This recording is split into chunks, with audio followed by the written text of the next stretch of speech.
So the bone also disappears. So we need a graft that will be, first of all, also bioactive on one hand, but it will be remodeled very slow.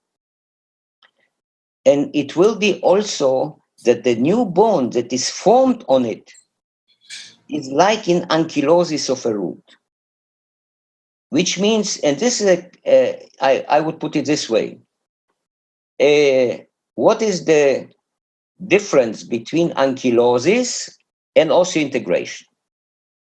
In osseointegration, the bone is built toward the biomaterial. It's an implant or whatever, okay? Or like in BIOS. The bone is built toward the material. Sometimes it's very close, and sometimes it depends on the material. The titanium is excellent, so we have osseointegration, okay? Now, ankylosis is different. When you put an avulsed tooth in the mouth back, yes, we say it's ankylosed if you don't have periodontal ligament, if the periodontal ligament dies. And the problem is, what is ankylosis? Ankylosis is that osteogenic cells are attracted by the root, by the cementum or dentin. They attach to it, and they start to produce a matrix on it, okay? This way we have bone matrix, new bone matrix, is exactly on the surface of the dentin or on cementum. This is we call ankylosis. This is a biological connection, okay? Because we have dentin or cementum, bone matrix, cells. So this works together. It's functioning. Mm-hmm. Okay? And because also we have to take into account, every dentist has to know that resorption is very fast. It takes 2 weeks, 3 weeks. Sometimes you see a lot of resorption. Formation is very slow. You know, to destroy a building is quickly. Mm-hmm. To build it takes a lot of time. Mm-hmm. The same with bone. Okay. Now, if you have a scaffold which is resorbed very fast, the bone cannot match it. I mean, cannot form and match it. With the dentin, okay, or with allogenic, even membranous mineralized bone, which will be very slowly resorbed, the replacement will immediately be at the same pace. Mm-hmm. So we need, when we're talking about the buccal plate, we need materials, and this is why I'm so, even excited that the dentin, especially the autogenic dentin, has those properties because it's recognized by our cells. It's mine, yes. So we have ankylosis, and then we have a very slow replacement resorption, like in ankylosed teeth, which takes years. And even if you have lost the dentin, the root, still you have the bone. Mm-hmm. That's wonderful. I'm Dr. Binderman. I'm taking notes here. So I'm going back to 25 years ago. I don't know if I was the best student in class, but I always took notes. So you are very, very. By your questions, I can see that you know really the problems. Thank you. I appreciate that. And, I also went to residency, so that helped too. That's right. So this... In a good school, I think. Toronto? Toronto, University of Toronto. Yeah. So it sounds like, and I wanted to go back, it sounds like that and you may want to talk about that too, that dentin grafting at the moment seems to be an optimal bone graft material. But before we talk about that, you mentioned synthetic materials as being advantageous in some ways. And could you talk about this for just 1 minute? What are the options for synthetic, and why are they advantageous? The synthetic materials, because you can build or include in them materials that will attract the wound healing process properly. You know, when I studied wound healing, so it was only about the clotting, and the rest we didn't know what are the importance of different cells changing in the wound healing. I think that if we want to understand grafting, we need to understand wound healing. And specifically, we only recently, I learned myself that the macrophage, that we all the time we think about him, that the cells, which is essentially very important in the inflammatory phase, because it is eating up all the bacteria and toxins and all this. So it's like a scavenger for us, cleaning the area. Okay? And then what? And we talk about stem cells. Wow, stem cells, we need stem cells. No. We need to switch this macrophage. We call it an M1 macrophage, inflammatory macrophage, into a regenerative macrophage, which is called M2 macrophage.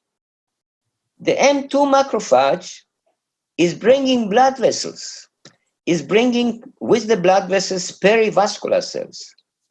So if you need, for example, you grafted, you need blood vessels. Of course, first of all, this is our main problem, and especially when we graft a lot of a scaffold. You will not get blood vessels if the M1 macrophage will not switch into M2 macrophage. How do we do that? How do we do that? Okay, because I came to it because they are synthetic materials. They do it because they don't have any kind of immune responses. And in synthetic materials, some do it and some disturb it. Okay. So from our trials, we know, for example, that TCP is doing it. Okay. We know also, for example, today, bioglass. That's tricalcium phosphate, Dr. Binderman? Yes, beta-tricalcium phosphate. Yes. Tricalcium, why? Because it dissolves fast and it's producing calcium ions. Calcium ions important because they are also not only, they are mitogens, and they also are important to activate the cells to become osteoblasts and produce matrix, okay? And on the other hand, we have also some materials like, it's called bioglass. They have silicium, and silicium is also a bioactive material. The question is why they are bioactive. I will give you just my feeling. They bind from the blood clot fibrin, fibronectin, the fibers, okay? Fibrin and fibronectin from the plasma, fibronectin molecules, just to those who are not in the literature, fibronectin is most important to bind cells biologically because it has some kind of 3 amino acids. It's called RGD, that they bind some proteins from the cells, and when they bind together covalently, the cells start to be viable and active. Okay. So the fibronectin, is very important. Now, people believe that silicium is binding the fibronectin very well, and therefore you have like in PRF, for example. Why PRF is good? Okay. Because it has a lot of macrophages, and it has also fibrin. We call it provisional matrix. which macrophages does the PRF have? Is it the M2 macrophages? No, it has innocent macrophages at this point. Meaning what? Meaning what? Meaning that when they interact, okay, if you have a lot of graft, and let's say the grafting material has still some problem, but some bacteria, okay? So if you have a very low amount of macrophages at the site, at the local site, yes, sometimes they cannot overcome, and you get into a chronic problem, okay, because the inflammatory phase is not over, okay?